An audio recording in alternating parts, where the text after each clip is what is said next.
On the day I turned 18, they gave me a cardboard box, a bus ticket, and a handshake that felt more like a dismissal than a congratulations. For 12 years, the St. Jude's Home for Boys had been the only world I knew. It was a world of gray walls, echoing hallways, and the constant low hum of institutional life.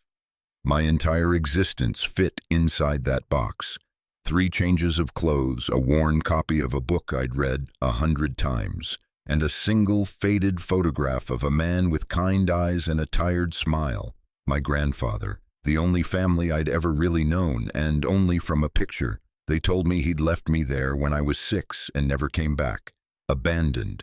That was the word they used, a word that had tattooed itself onto the inside of my skin. As I stood on the curb, watching the iron gates of St. Jude's close behind me for the last time, a cold numbness settled deep in my chest. Freedom was supposed to feel like something, a rush, a release, a sense of soaring possibility. For me, it just felt like a bigger room with no walls. The city bus hissed to a stop, and I climbed on, finding a seat by a grimy window. I didn't know my destination, not really. The ticket was for a town 3 states away, a place called Sparrow Creek. A note attached to it in the clipped official handwriting of the home's administrator said only, "Leo, contact the office of Abernathy and Sons upon your arrival. It concerns your grandfather's estate." Estate. The word felt foreign, ridiculous. What estate could a man who abandons his grandson possibly have? A box of old tools, a fishing rod, maybe a few $100s he'd forgotten about in a bank account. I clutched the cardboard box on my lap, the edges digging into my palms.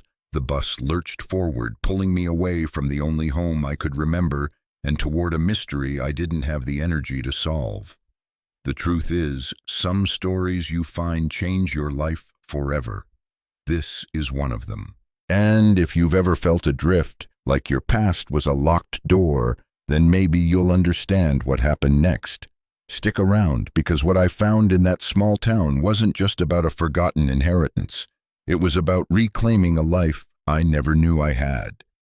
The ride was a long, blurry montage of concrete, giving way to strip malls, then suburbs, then finally to wide-open fields of corn and soy that stretched on for eternity under a vast, empty sky. With every mile, the knot in my stomach tightened. At St. Jude's, my future was a known quantity, predictable, gray, and safe in its misery. Out here, the world was a terrifying blank page. I thought about my grandfather, Arthur, that was his name. I'd whisper it to myself at night sometimes, a secret prayer. Arthur. Did he ever think of me? Did he regret it? Or was I just a loose end he'd neatly tied off? The questions had been my constant companions for 12 years, ghosts in the quiet moments between the bells that ruled our lives. When the bus finally pulled into Sparrow Creek, it was late afternoon. The town was little more than a single main street with a handful of brick storefronts, a post office, and a diner with a flickering neon sign. The air smelled different here, clean, earthy, with a hint of rain on the way. I asked the driver for directions to Abernathy and Sons, and he pointed a thick finger toward a 2-story building with peeling white paint. "Right over there, son. Can't miss it. Old man Abernathy's been in that office since before the dinosaurs." The office was just as the driver had described it, old. The air inside was thick with the scent of aging paper and lemon polish. A stern-faced woman with a tower of gray hair looked at me over her spectacles. "Can I help you?" she asked, her voice as crisp as a starched collar. "I'm Leo. I was told to come here," I said, my voice barely a whisper. I felt small, out of place, the cardboard box a testament to my rootlessness. She nodded slowly, her eyes softening just a fraction. "He's expecting you. Go on in." The inner office belonged to a man who seemed as old as the furniture. Mr. Abernathy was stooped and thin, with watery blue eyes that seemed to see right through me. He gestured for me to sit in a worn leather chair that sighed as I sank into it. He didn't waste time with pleasantries. "Leo," he began, his voice a dry rustle. "I was your grandfather's lawyer. And his friend. I'm sorry for your loss. He passed away 2 months ago. I just nodded. It was hard to mourn a ghost. He spoke of you often, Mr. Abernathy continued, and that one sentence hit me harder than any news of his death. He spoke of me.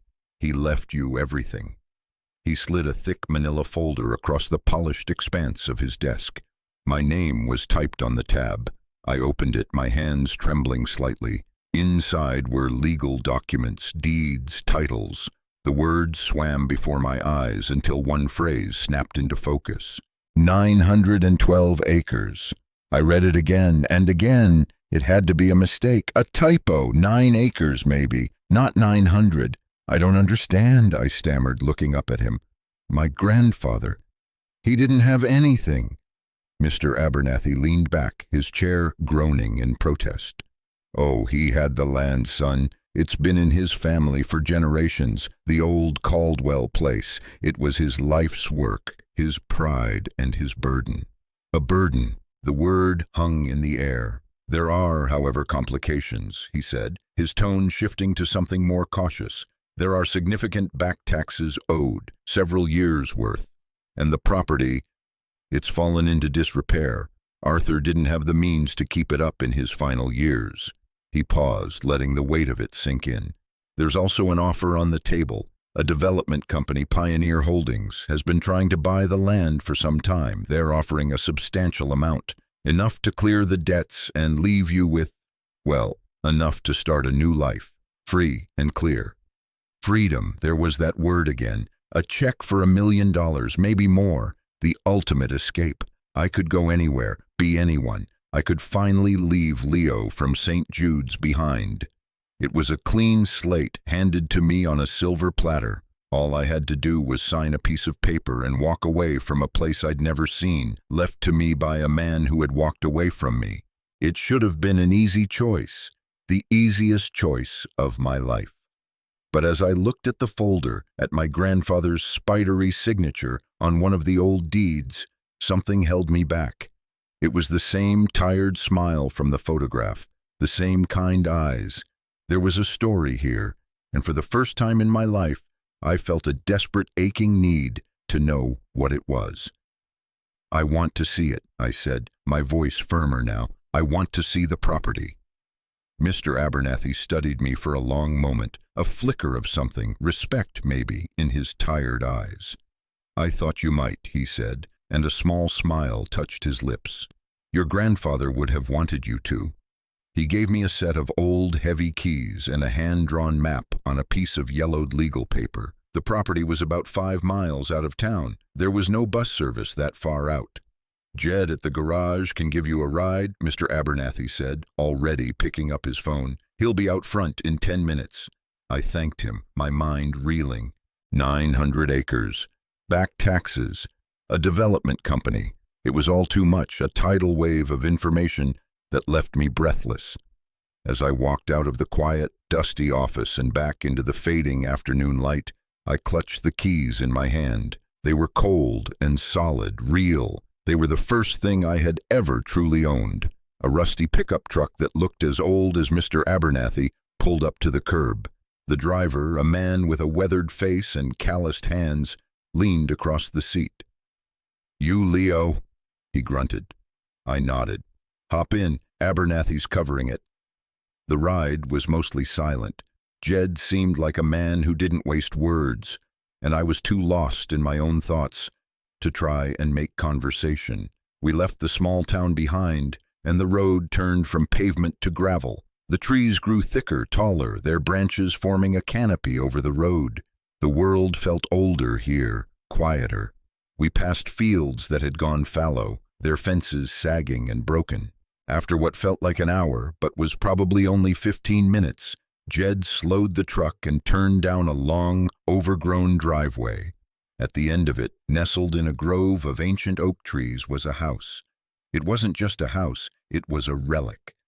A 2-story farmhouse, once white, now a patchwork of gray, weathered wood. Its roof sagged in the middle like a tired old horse, and several windows were boarded up. A wide porch wrapped around the front, its railing tilting at a drunken angle. It looked forgotten. It looked like how I felt. Jed put the truck in park. "This is it," he said, his voice softer than before. "The old Caldwell place. Ain't nobody lived out here for a long time." I got out of the truck, the gravel crunching under my cheap shoes. The air was still and heavy.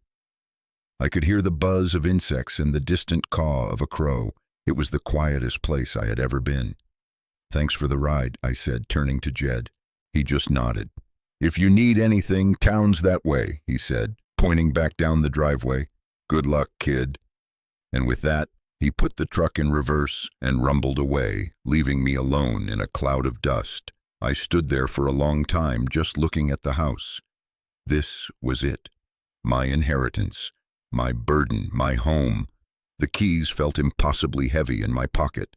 I took a deep breath, the air filling my lungs with the smell of damp earth and decay, and I walked toward the front porch. The wooden steps groaned under my weight, each one a complaint against the intrusion. The front door was a solid slab of oak, its paint blistered and peeling. One of the keys from the ring Mr. Abernathy had given me fit the lock.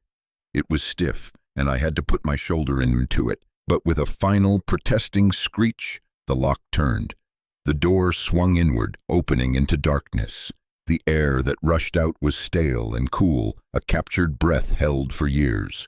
I hesitated on the threshold, a strange mix of fear and reverence washing over me. This was his house, Arthur's house. I stepped inside. Dust motes danced in the slivers of light that pierced through the grime on the windows. The entire ground floor was a single open space, though you could see the ghosts of walls where they once stood. A massive stone fireplace dominated one end of the room, its mantel thick with soot and cobwebs. Furniture lay shrouded in white sheets, their forms like sleeping giants. It was a time capsule, a place where life had simply stopped. I walked slowly, my footsteps echoing in the vast, empty silence. I ran a hand along the back of a shrouded sofa, leaving a clean streak in the thick layer of dust. I could almost imagine him here, sitting by the fire, reading a book. But the image was fuzzy, a half-remembered dream. I found the kitchen at the back of the house. The countertops were bare, save for a single overturned coffee mug. A calendar on the wall was still turned to a month from a decade ago. It was as if the person who lived here had just walked out one day and never returned. The feeling of abandonment was so thick I could taste it. Was this what happened? Did he just leave? Leave the house, leave the land, leave me? The anger I had suppressed for so long began to bubble to the surface, hot and bitter. What kind of man does this? I wanted to scream, to break something, to shatter the suffocating silence of this place. But I didn't. I just stood there, my fists clenched, breathing in the dust of my own history. My exploration was methodical, aimless. I was looking for something, anything that would give me a clue, a reason, an answer. I moved through the downstairs rooms, my heart a dull ache in my chest. There was a small study off the main room, a desk buried under yellowed newspapers. I found a bedroom with a simple iron bed frame, the mattress stripped bare. In every corner, there was a sense of profound and crushing loneliness. This wasn't the home of a man who had a family. It was the hermitage of someone who had lost everything. As the sun began to set, casting long, eerie shadows across the floor, my gaze drifted upward. In the ceiling of the central hallway, I saw it, a simple square outline. A pull cord dangling just out of reach. The attic. A sudden, inexplicable certainty seized me. The answers weren't down here in the empty rooms and dusty furniture. They were up there. I dragged a rickety wooden chair from the kitchen and positioned it under the hatch. Climbing onto it, the chair wobbling precariously, I reached up and gave the cord a sharp tug. With a groan of ancient wood, the attic stairs unfolded from the ceiling, a fragile ladder into the darkness above. The air that descended was different from the rest of the house, hot, dry, and thick with the smell of cedar and time itself. I stood at the bottom of the stairs, my heart pounding in my chest. Every instinct told me to turn back, to leave this place, to take the developer's money and run. But I couldn't. I had to know. Taking a deep breath, I began to climb. The attic was vast, stretching the entire length of the house. The air was stifling, the heat of a long summer day trapped under the eaves. A single round window at the far end let in a dusty column of fading light, illuminating a world of forgotten things.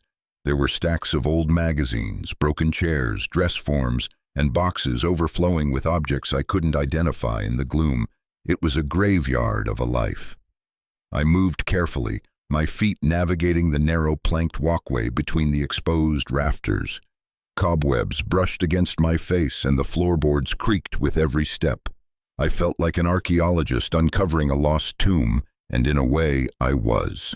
In the very center of the attic, sitting alone as if placed there for a specific purpose, was a large steamer-style trunk. It was bound with leather straps and reinforced with brass fittings, now tarnished green with age. It wasn't covered in dust like everything else. It was clean, wiped down. It had been waiting, my breath caught in my throat. This was it. This was what I was looking for. I knelt before it, my hands hovering over the latches. They weren't locked. With a click that sounded deafeningly loud in the silence, I opened them. I lifted the heavy lid. The first thing I saw was a thick yellowed envelope resting on top of a neatly folded wool blanket. My name was written on it in a strong, deliberate hand. Leo. Just my name. My hands were shaking so badly I could barely pick it up. I tore it open, my fingers fumbling with the paper. Inside was a letter, several pages long, written on heavy cream-colored stationery. The ink was slightly faded, but the handwriting was clear. I began to read.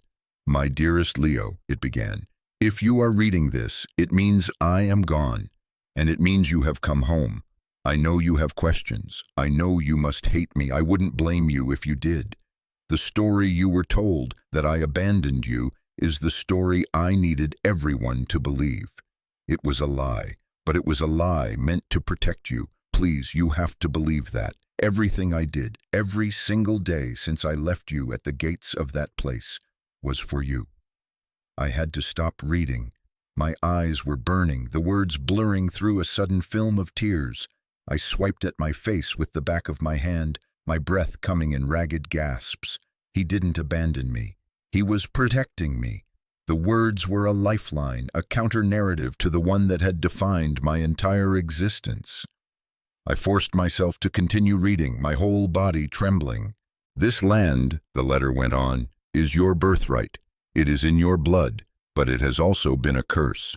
I made a terrible mistake years ago, Leo, a mistake born of desperation. We had a bad harvest, then another. I was about to lose everything.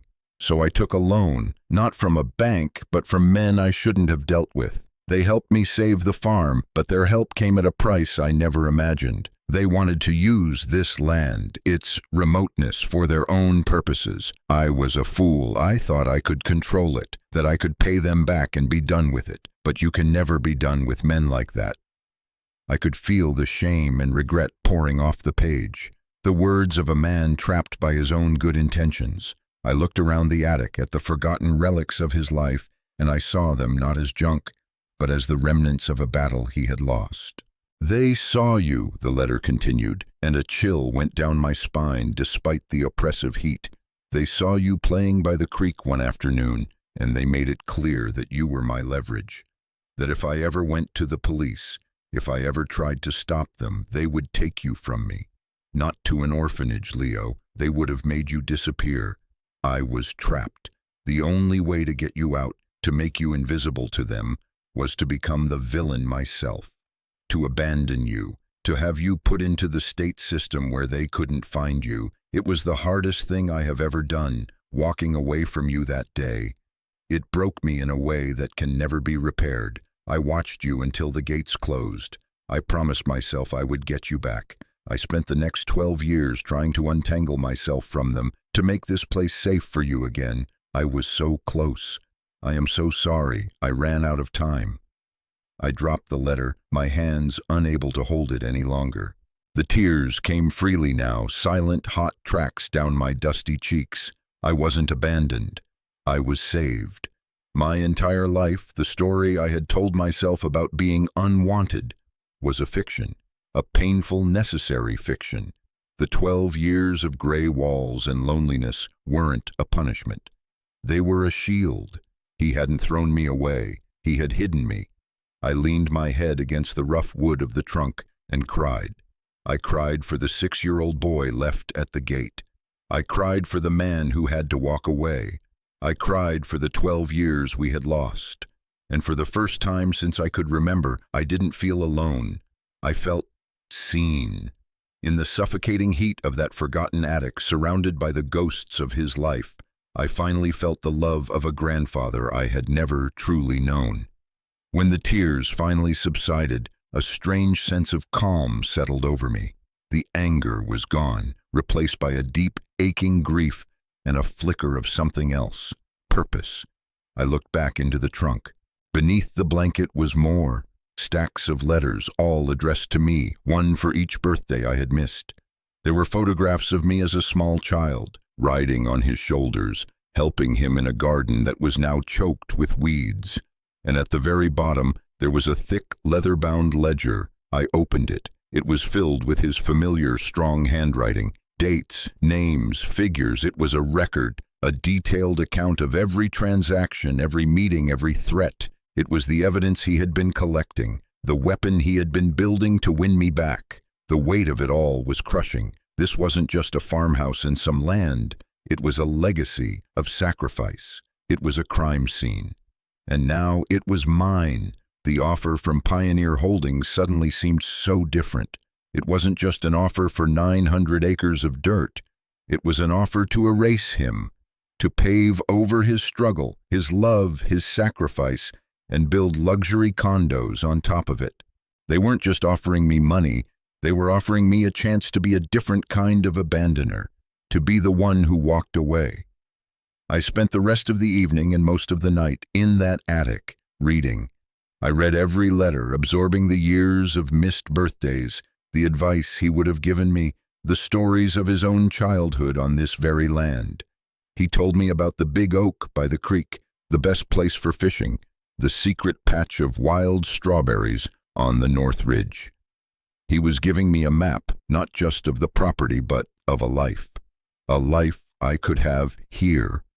The sun was rising by the time I finished, casting a soft, pink glow through the dusty round window. I was exhausted, emotionally raw, but I was also more clear-headed than I had ever been in my life. I closed the trunk, leaving everything inside except for the ledger. I carried it downstairs with me, my hand resting on its worn leather cover. The house didn't feel lonely anymore. It felt waiting. As I stood on the front porch, watching the morning mist burn off the fields, my phone buzzed in my pocket. It was a number I didn't recognize. I answered it. "Mr. Miller, Leo Miller?" a slick professional voice asked. "My name is David Chen. I'm a representative for Pioneer Holdings. I was hoping we could discuss our very generous offer for your grandfather's property." The voice was smooth, confident, the voice of a man who always got what he wanted. "I understand it's a lot to take in," he continued, his tone dripping with false empathy. "A big piece of land, a lot of problems. We can take all of that off your hands, give you a fresh start, no debts, no worries, just a check and a clean break." A clean break. The words he used were the same ones that had haunted me. I thought about my grandfather's letters, about the love and pain soaked into every page. I thought about the ledger in my hand. A clean break wasn't what I wanted anymore. What I wanted was roots. "I'm not interested," I said, my voice steady. There was a pause on the other end of the line. "I think you might be misunderstanding the scale of our offer, Mr. Miller," he said, a hint of steel creeping into his voice. "It's a life-changing amount of money, enough to make you forget this place ever existed." "That's the problem," I replied, looking out at the land that was mine. "I don't want to forget." I ended the call before he could say another word. The silence that followed was different. It wasn't empty. It was filled with possibility. I knew it wouldn't be easy. There were the back taxes. There were the ghosts of the men my grandfather had tangled with, men who were likely connected to this very development company. It was a fight. It was probably an impossible fight. But it was my fight. I had spent my entire life being passed along, a file in a cabinet, a name on a list. For the first time, I had a choice, and I was choosing to stay. I was choosing to fight. I was choosing home. You know, it's funny. Sometimes the biggest burdens we inherit are also our greatest gifts. They come disguised as abandoned houses or overwhelming debts. But what they really are is a chance to understand where we come from and to decide where we're going. I'm standing in the middle of this story right now, and I'm terrified. The challenges are huge, and I don't know if I have what it takes to face them. Have you ever been there? Have you ever been handed a legacy, a problem, a story that you didn't ask for, but that was yours to carry? If you have, I want you to know you're not alone. What I'm learning out here in the quiet and the dust is that strength isn't about never being scared. It's about being scared and choosing to stand your ground anyway. It's about finding that one thing that's worth fighting for. If this story is hitting you, if you understand what it's like to stand at a crossroads like this, let me know in the comments. Your stories, your strength, they help more than you know. This community is built on people who get it. Now, let's get back to what happened next. After that phone call, a switch flipped inside me. The fear was still there, a cold knot in my stomach, but it was overshadowed by a burning resolve. This wasn't just about land anymore, it was about justice. It was about honoring the man who had sacrificed everything for me. My first step was to go back to town. I had no car, and the 5-mile walk down the gravel road gave me time to think. The sun was higher now, beating down on my back. The world that had seemed so empty and intimidating the day before now looked different. I saw the details my grandfather had described in his letters. I saw the hawk circling over the south pasture. I saw the thicket of blackberry bushes along the fence line. It wasn't just anonymous scenery anymore. It was mine. I walked straight to Mr. Abernathy's office. The woman at the front desk gave me a surprised look but waved me through. The old lawyer was right where I had left him, surrounded by stacks of paper. He looked up as I entered, his expression unreadable. "You're still here," he said. It wasn't a question. "I'm staying," I told him, my voice clear and firm. I placed the leather ledger on his desk. "And I think you need to see this." He opened the ledger without a word. I watched his face as he read, his bushy white eyebrows knitting together. He turned the pages slowly, his finger tracing the lines of my grandfather's handwriting. He was silent for a long time, the only sound in the room, the ticking of a grandfather clock in the corner. When he finally looked up, his watery blue eyes were sharp, focused. "I knew Arthur was in some kind of trouble," he said, his voice low. He was proud. He wouldn't tell me the details. He just said he was handling it. I never imagined it was this bad. He closed the ledger and slid it back across the desk to me. "What do you want to do, Leo?" "I want to fight them," I said. "Pioneer Holdings. They're connected to this. I know they are. They're not just buying land. They're trying to bury a secret. I want to pay the back taxes, and I want to keep my grandfather's farm." Abernathy steepled his fingers, his gaze distant. "That's a tall order, son. The taxes are substantial. And going up against a company like Pioneer, they have teams of lawyers. They have deep pockets. They can drag this out in court until you have nothing left." "I don't have anything to lose," I countered. "This place is all I have. It's the only thing that's ever really been mine." A slow smile spread across his wrinkled face. "You're more like him than you know," he said softly. "Arthur was the most stubborn man I ever met. Once he set his mind to something, there was no moving him." He leaned forward, his expression serious. "All right, I'll help you, but you need to understand what you're up against. This won't be a quick or easy battle. First things first, we need to deal with those taxes. We can try to set up a payment plan with the county, but they'll want a significant down payment, money you don't have." He was right. I had the $20 left from my bus station cash out. It was a problem without a solution, except my grandfather had been a planner. He had spent 12 years preparing for my return. There might be something, I said, remembering the last few pages of his final letter, the one I had found on top of the trunk. I hadn't understood their significance at the time, amidst the storm of emotion. He wrote about an emergency fund, something he hid just in case. He said it wasn't much, but it was a start. I pulled the folded letter from my pocket and smoothed it out on the desk. The instructions were cryptic, almost like a riddle. "Where the North Star watches the hearth," it read, "beneath the stone that doesn't burn." Mr. Abernathy read the lines, a thoughtful frown on his face. "The hearth, the fireplace in the main room, it's made of field stone. The stone that doesn't burn." His eyes lit up.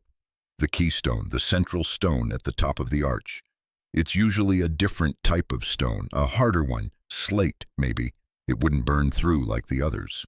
It was a long shot, but it was the only shot I had.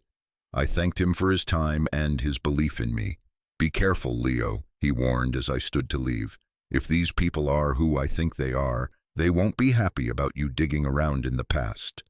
The walk back to the farm was filled with a nervous energy. The sun was setting again, and the long shadows of the trees stretched across the road like grasping fingers. The house looked darker, more intimidating as I approached. The secrets it held were no longer just about love and sacrifice. They were about danger. I went straight to the fireplace. It was a massive structure built from hundreds of rounded stones pulled from the surrounding fields, mortared together with a skill that spoke of generations of craftsmanship. I ran my hands over the stones, feeling their cool, rough texture. At the apex of the arched opening, exactly where Mr. Abernathy had said it would be, was a single, flat, dark gray stone. Slate. It was smooth to the touch, different from all the others. The stone that doesn't burn. I looked for a seam, a crack, anything to suggest it was loose. There was nothing. It was set as solid as all the rest. I pushed on it, jiggled it, but it wouldn't budge. My hope began to fade.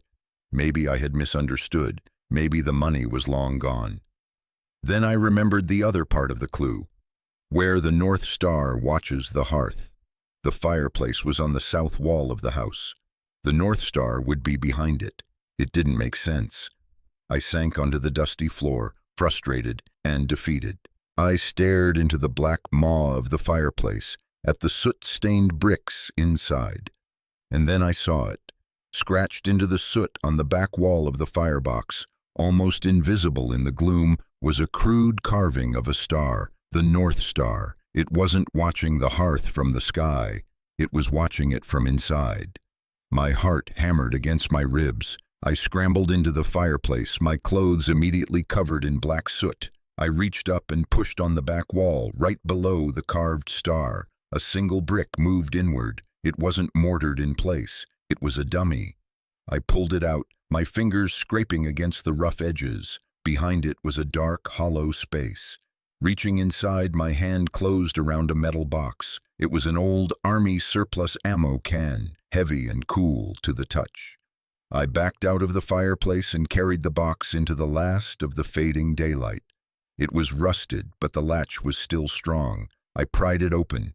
Inside, nestled in oilcloth, were stacks of cash. $100 bills bound in rubber bands. I counted it, my hands shaking. It wasn't a life-changing fortune, not like the developer's offer, but it was enough. It was more than enough to pay the back taxes in full. My grandfather, even from beyond the grave, had given me the one thing I needed most, a fighting chance. Beneath the money was another smaller envelope. This one contained a key to a safe deposit box in a bank in the next county over, and a short, simple note. "This is for the taxes. The rest is for the war. Go see Abernathy. He'll know what to do. Be smart. Be brave. I love you. Arthur." The next morning, I was back in Mr. Abernathy's office, the ammo can on his desk. When he saw the contents, he let out a long, low whistle. "He did it," he whispered, shaking his head in disbelief. "That stubborn old mule actually did it." We spent the rest of the day making a plan. Mr. Abernathy would handle paying the taxes, bringing the property legally and officially into the clear. He would also file a preliminary injunction against Pioneer Holdings, using the ledger as evidence to argue that their interest in the property was not just commercial, but part of a long-standing effort to control the land for illicit purposes. He warned me that it was a bold move, one that would make them angry. "They'll come at you now," he said. "Not with lawyers, maybe. Not at first." I wasn't scared. Or rather, the fear was there, but it was a cold, sharp thing now, something I could use. I spent the next few weeks at the farm, working. I started with the house. I tore down the rotten porch railing and patched the leaking roof. I scrubbed the floors and washed the windows, letting the sunlight stream in for the first time in years. With every board I nailed, every pane of glass I cleaned, I felt like I was not just fixing a house, but piecing myself back together. I was reclaiming the space, making it mine. I started clearing the overgrown fields near the house, cutting back the weeds and brambles that had choked the life out of the soil. It was back-breaking work. I would fall into bed every night, my muscles aching, my hands raw, and sleep a deep, dreamless sleep. The community, small as it was, started to notice. Jed from the garage would drop off supplies sometimes, a box of nails or a can of paint, and refuse to take any money for it. "Your granddad was a good man," was all he'd say. The woman from the diner started packing me a lunch when I came in for coffee in the mornings. Small gestures, but they meant the world. They were threads weaving me into the fabric of this place. I was no longer Leo from St. Jude's. I was Arthur's grandson. I was the boy who came home. One evening, a sleek black car I didn't recognize pulled up the long driveway. David Chen from Pioneer Holdings got out, dressed in an expensive suit that looked laughably out of place against the backdrop of the rundown farm. He didn't have his slick salesman smile this time. His face was a hard mask of annoyance. "Mr. Miller," he said, his voice flat, "we need to talk." "I already gave you my answer," I said, not moving from the porch step where I was sitting. "Your answer is not acceptable," he replied, taking a step closer. "You're making a mistake. You're meddling in things you don't understand." "I understand that my grandfather was threatened," I said, my voice low and steady. "I understand that he was forced to give me up to protect me. And I understand that you and your company want to pave over that crime and pretend it never happened. Well, I won't let you." His eyes narrowed. "This is your last chance," he hissed. "Take the money and disappear, or you'll end up just like your grandfather, alone, broken, and with nothing but this worthless dirt." He was trying to frighten me, and a part of me, the small, scared boy from the orphanage, was terrified. But then I looked past him at the fields stretching out toward the horizon, glowing gold in the setting sun. I looked at the old farmhouse, its windows now clean and shining. This wasn't worthless dirt. This was my home. This was my history. This was everything. "Get off my land," I said. The words were quiet, but they carried the weight of 12 years of silence and the strength of a love I was only just beginning to understand. He stared at me for a long moment, his mask of civility completely gone, replaced by a raw, ugly frustration. He turned without another word, got back in his car, and sped away, leaving a plume of angry dust in his wake. I stood on the porch, my heart pounding, but I wasn't afraid. I was ready. The war Arthur had written about had just begun, and I was going to win it. The months that followed were a blur of hard work and legal maneuvering. Mr. Abernathy was true to his word. He used the contents of the safe deposit box, which contained more detailed records, photographs, and even a few audio tapes my grandfather had secretly recorded, to build a formidable case. The injunction held, and Pioneer Holdings was forced to halt all of its activities related to my property. They fought back, of course. Their lawyers filed motion after motion, trying to drown us in paperwork and legal fees. But my grandfather's secret fund, combined with Mr. Abernathy's refusal to bill me for most of his time, allowed us to hold our ground. The threat from David Chen never materialized into physical violence, but the pressure was constant. Surveyors would show up at the edge of my property unannounced. Legal notices would be posted on my gate. It was a war of attrition, designed to wear me down, to make me feel isolated and overwhelmed. But I wasn't alone. The town had quietly closed ranks around me. When a fence post was mysteriously knocked down, 2 of the local farmers showed up the next day with a tractor and a coil of wire to fix it. When my well pump broke, Jed spent a whole Saturday helping me pull it and replace the motor. They never said much about it, they just showed up. They were my grandfather's friends, and now they were mine. I learned to live with the rhythm of the land. I planted a small garden in the same spot my grandfather had shown me in a photograph. I started clearing the creek bed, pulling out the debris and fallen trees until the water ran clear and fast again. I spent my evenings on the porch, reading the books from the shelves in the study, books that had his notes scribbled in the margins. I was getting to know him, not just as a martyr or a hero, but as a man who loved poetry and knew the names of all the constellations, a man who had made a terrible mistake but had spent the rest of his life trying to make it right. The legal battle culminated in a discovery hearing where Mr. Abernathy was able to present the evidence from the ledger and the safe deposit box. Faced with the undeniable proof of their connection to the criminal enterprise that had extorted my grandfather and the accompanying threat of a federal investigation, Pioneer Holdings abruptly withdrew their offer and all claims to the land. They sold their interests in the region and disappeared. It wasn't a loud, dramatic courtroom victory. It was a quiet, sudden retreat. They simply vanished. The day Mr. Abernathy called to tell me it was over, I was out in the north pasture, mending a section of stone wall that had collapsed. I just sat down on the wall, the phone still pressed to my ear, and looked out at the rolling hills. It was done. The land was truly mine, free and clear, no debts, no threats, no ghosts, just me and the land and the quiet hum of the wind through the tall grass. I didn't feel triumphant. I just felt peaceful, a deep, settled peace that I had never known. The hole in my chest, the one that had been there for as long as I could remember, was finally gone. It had been filled, not with money or with victory, but with a sense of belonging.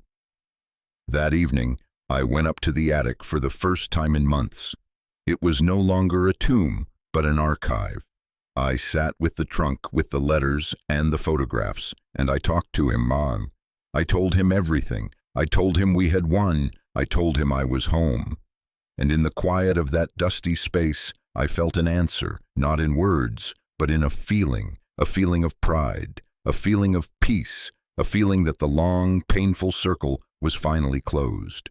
Life is not a fairy tale. The scars of those 12 years in the system will never completely fade. There are still nights when I wake up disoriented, thinking I hear the sound of the dormitory bells. The memory of my grandfather's sacrifice is a heavy thing to carry, a debt of love that I can only repay by living a good life, by being a worthy steward of this place he saved for me.